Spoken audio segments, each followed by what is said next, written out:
Iran అధ్యక్షుడు మన ప్రధానమంత్రి మోడీ గారికి ఒక చిన్నపాటి ఝలక్ ఇచ్చినట్టే ఉన్నారు. అది వీళ్ళకి అర్థమైనట్టు అర్థం కానట్టు బయటికి మాత్రం మోడీ గారి ప్రయత్నాలతోనే యుద్ధం ఏదో ఆగిపోబోతోంది అన్న కలరంగిచ్చుకోవడంలో బిజీగా ఉంటాయి. కానీ వాస్తవం ఏంటంటే ఇరాన్ అధ్యక్షుడు మసౌద్ పెజెష్కియాన్ గారితో నిన్న రంజాన్ సందర్భంగా మోడీ గారు మాట్లాడి శుభాకాంక్షలు తెలిపి ఈ తరుణంలోకి శుభాకాంక్షలు ఏముంటాయి, శుభాకాంక్షలు తెలిపి నౌకాయానాన్ని స్వేచ్ఛగా సాగించేందుకు, అలానే సుస్థిరత నెలకొల్పునేందుకు, శాంతి స్థాపనకి కృషి చేయాలని కోరారట అద్భుతమైన దౌత్య పరిభాషలో. ఈ దౌత్య పరిభాష తర్వాత కానీ ముందైతే మా మీద దాడుల్ని, మా మీద ఆక్రమణని ఆపండి, ఆయన పెజెష్కియాన్ గారు అడిగింది. దాడుల్ని ఆపండి, స్వతంత్ర హోదాలో మీరే ఆ బాధ్యత తీసుకోండి అని కోరారు. ఇలా బ్రిక్స్కి ప్రస్తుతం భారత్ చైర్పర్సన్ హోదాలో ఉంది, బ్రిక్ కంట్రీకి. సో బ్రిక్స్ ఒక కూటమికి భారత్. సో ఆ హోదాలో మీరు ఈ యుద్ధాన్ని ఆపేలాగా చర్యలు తీసుకోండి అని కోరారట. ఏం చెప్పుకుంటారు మోడీ గారు మరి? అంటే దౌత్యపరమైన పరిభాషను ఎక్కడా కూడా లీక్ చేయరనుకోండి. సుస్థిరత నెలకొల్పాలని వీరు కోరుకుంటారు. వారు కూడా భారత్ మాకు సాయం చేసింది, మెడిసిన్స్ పంపించి చాలా కృతజ్ఞతలు అని కూడా చెప్తారు. ఫైన్. మరి మోడీ ఒక చిటికేస్తే, ఒక కన్నెర్ర చేస్తే, ఒక సైగ చేస్తే ఆగిపోయే యుద్ధాలు ఎందుకు ఆగట్లేదు? ఏం మనకు పెట్టిన గ్యాస్ మంట ఇంకా సరిపోలేదా దేశంలో?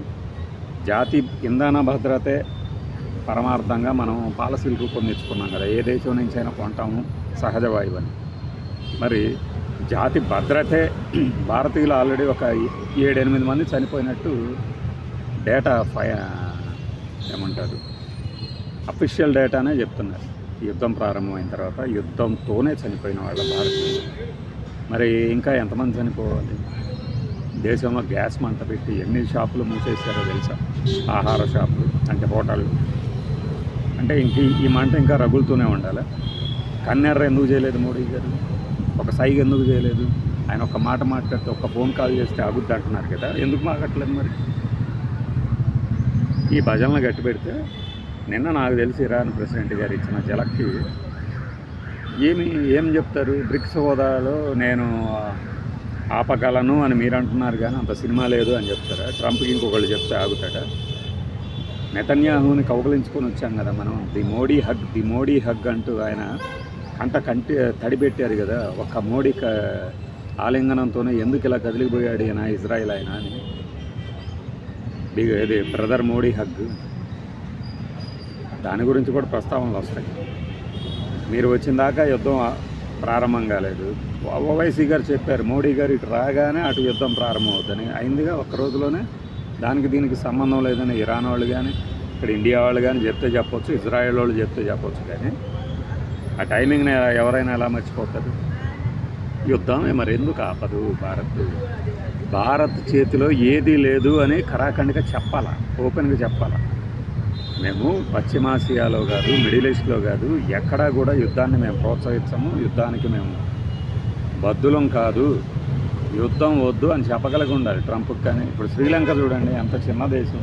ఈ మధ్యనగా ప్రతి దివాలా తీసే కంట్రీని శ్రీలంకతో పోల్చాడు.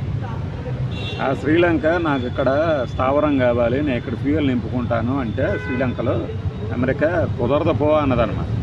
కుదరదు పో, ఇక్కడ నీ ఆటలు సాగకపో ట్రంప్, ఇక్కడ కుదరదు, పెట్టడానికి వీల్లేదు. ఆ మాత్రం తెగు మనకి ఎందుకులేండి? ఆ తెగుల గురించి మాట్లాడతాం మనం, చాలా డిప్లొమాటిక్గా తెచ్చుకుంటున్నాం కదా అన్నీ కావాల్సినవన్నీ. హర్మూజ్ జలసంధి తెరవాలని కోరారట ఇరాన్ని. ఆయన ఏమన్నారు? సానుకూలంగా స్పందించారా?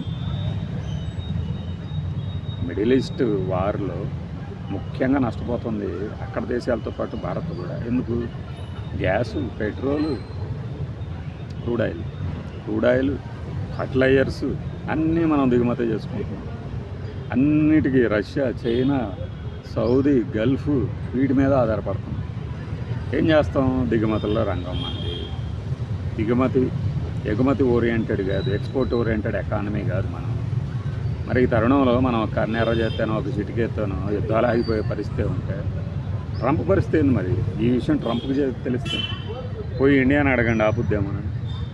ఇండియా చేతిలోనే ఉంది. రష్యా క్రూడ్ ఆయిల్ కనుక కొనడం ఆపేస్తే ఉక్రెయిన్ మీద దాడులు చేయటం రష్యా ఆపుతుంది. ఎందుకంటే రష్యా దగ్గర ఫైనాన్షియల్గా స్టెబిలిటీ లేదు. ఇండియా, చైనా, బ్రెజిల్ కొంటున్నటువంటి ఆ క్రూడ్ ఆయిల్ కొనుగోలుతోనే అది యుద్ధం చేయగలుగుతుంది. హెడ్ ఎకానమీ రష్యాది అని ట్రంప్ చెప్పినప్పుడు ఏందిలే అన్నట్టు. అది నిజమే కదా. అది నిజమే అయినా కూడా ఇండియాకి సంబంధించిన అవసరాలు ఏ దేశం తక్కువకు తీరిస్తే ఆ దేశం దగ్గర కొంటాం మనం. అది వేరు. యుద్ధం ఆపగలగటం అంటే అది అలాంటి సిచ్యువేషన్స్లో. అంతేగాని ఇప్పుడు ఇరాను, అమెరికా, ఇజ్రాయెల్ వీళ్ళే డిసైడ్ చేయాలి ప్రపంచం ఫేట్ని కూడా. ఆల్రెడీ ప్రపంచం తాలూకు జీడిపిలో ఒక 0.10% కుంచుకుపోతుంది, అంటే తగ్గుతుంది అనే అంచనాలు వస్తున్నాయి.